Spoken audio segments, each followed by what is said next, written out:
Esto es su noticiero Notivisión. Con Héctor Polo.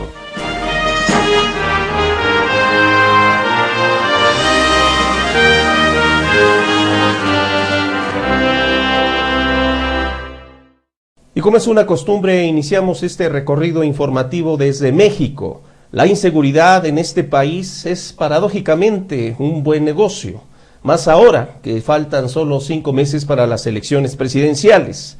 Eso explica que cada vez más políticos, pero también empresarios y policías, compren lo que se conoce como ropa blindada. El 1 de julio México celebra presidenciales y en esta carrera electoral todos los candidatos buscan el voto, pero también protección. La confidencialidad es máxima, pero algunos de los que usan o han usado ropa blindada han quedado inmortalizados en esta tienda del DF. Aquí hay de todo, camisas, camisetas, chaquetas o chamarras como esta de piel italiana. Una chamarra que nos protege de armamento desde una 32, una 38, una 9 milímetros.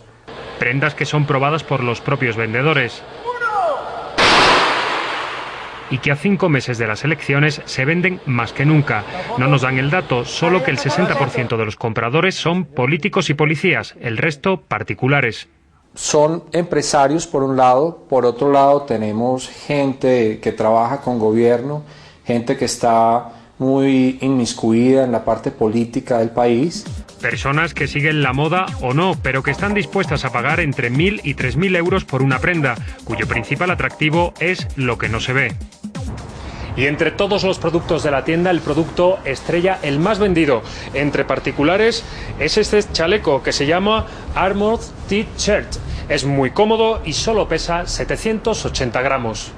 Lo mejor para conseguir protegerse en México, donde la violencia se resume en una cifra, casi 50.000 asesinatos en los últimos 5 años y medio. La eventual invitación a Cuba en la 6ª Cumbre de las Américas, que se celebrará en Colombia el próximo mes de abril, ha centrado la reunión de los países de la Alianza Bolivariana, conocida como ALBA, que han condicionado su asistencia a la presencia de La Habana. Faltan todavía más de 2 meses para la Cumbre de las Américas, pero el asunto cubano amenaza ya con enturbiar ese encuentro. Los países del ALBA, sobre todo Venezuela, Ecuador y Bolivia, amenazan con no acudir a esa cita si no se invita al país caribeño.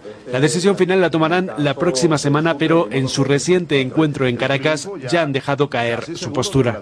Cuba tiene que participar en esa reunión y 2 temas claves que se tienen que discutir: tema de bloqueo de Cuba, levantarlo sin condiciones. Correa propone que el ALBA boicotee la Cumbre de las Américas si no se invita a Cuba, y el presidente cubano le agradece el gesto.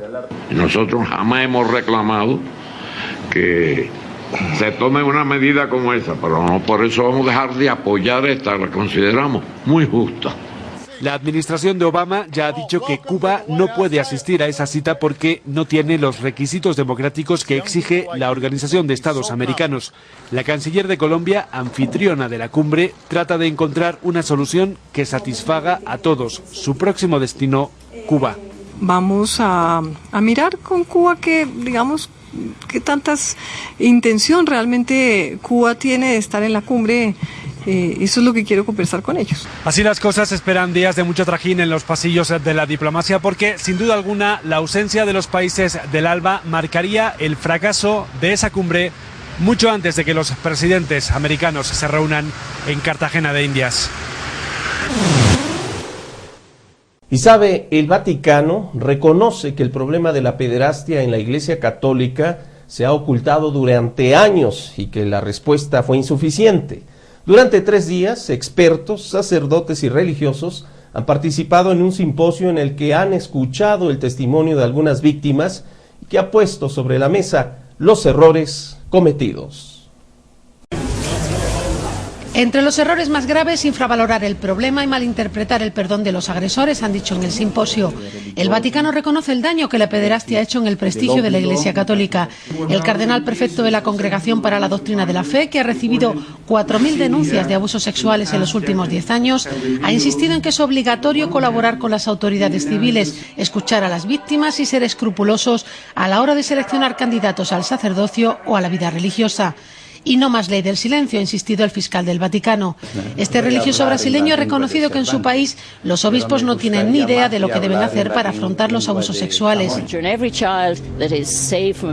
Y entre los testimonios, el de una de las víctimas, la irlandesa Mary Collins, ingresada en un hospital a los 13 años y violada y fotografiada por el capellán que al día siguiente le daba la comunión.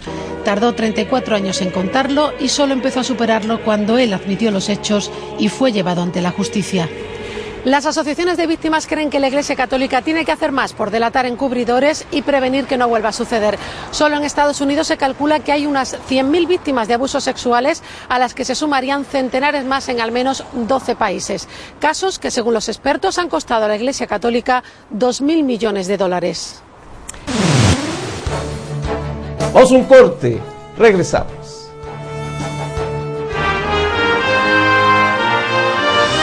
Regresamos con Héctor Polo en su noticiero Notivisión.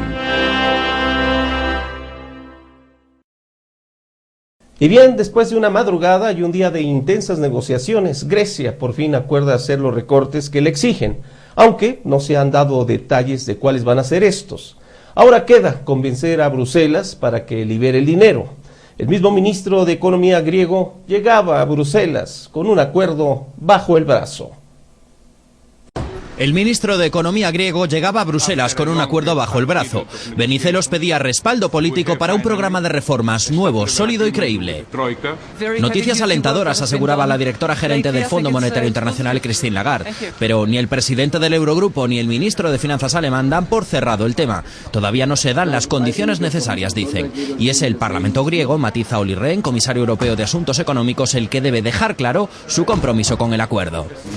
Reformas y recortes que responden a gran parte de las exigencias y que son la llave del segundo rescate, 130.000 millones de euros. El ministro de Economía, Luis de Guindos, descarta que un pago desordenado de la deuda griega afecte a España. No, yo creo que esto no perjudica. España está en una situación completamente distinta. Hemos colocado esto, las últimas colocaciones han sido muy buenas desde el punto de vista de los resultados. Mañana se aprueba una reforma laboral. La semana pasada aprobamos una reforma del sector bancario. Los detalles del acuerdo no son públicos, pero en Grecia se da por supuesto que incluiría una rebaja del 22% del salario mínimo, 14 pagas de 586 euros y el despido de 15.000 funcionarios. No está claro el recorte de pensiones y la Troika podría darles 15 días más para encontrar dónde ahorrar esos 300 millones de euros.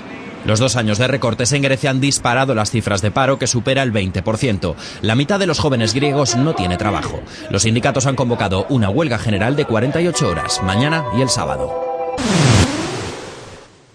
Y sabe una cosa, el Danubio se congela ante un fin de semana polar allí en Europa, así como lo escucha usted. 52 departamentos en alerta en Francia.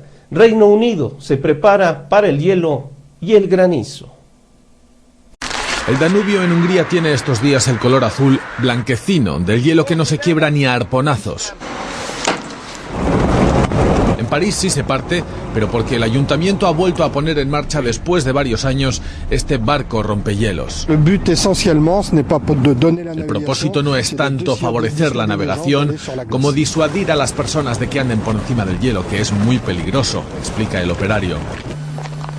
En cambio, en la localidad serbia de Kraljevo, el ejército estudia si dinamitar el río Ibar es la forma más expeditiva de evitar futuras inundaciones, abriéndole paso al fino hilo de agua que aún corre por debajo de la capa de hielo que hay debajo de toda esa nieve. Aún así, no es el febrero más frío registrado, argumenta el portavoz de la Organización Mundial de Meteorología. Si sigue así, puede que se acerque a las marcas de algunos países, pero sí es la ola de frío más importante desde 1987.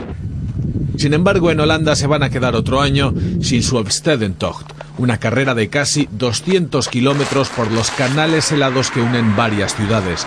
Por lo visto no hay bastante hielo, ni hace el suficiente frío como para que en Ucrania piensen que lo mejor sería tener a estos niños en clase y vestiditos. Hasta aquí la información. Esto ha sido lo más relevante acontecido en materia informativa a nivel internacional. Yo le espero el día de mañana con más noticias, por supuesto, a través de Notivisión Channel. Soy Héctor Polo. Pásela muy bien.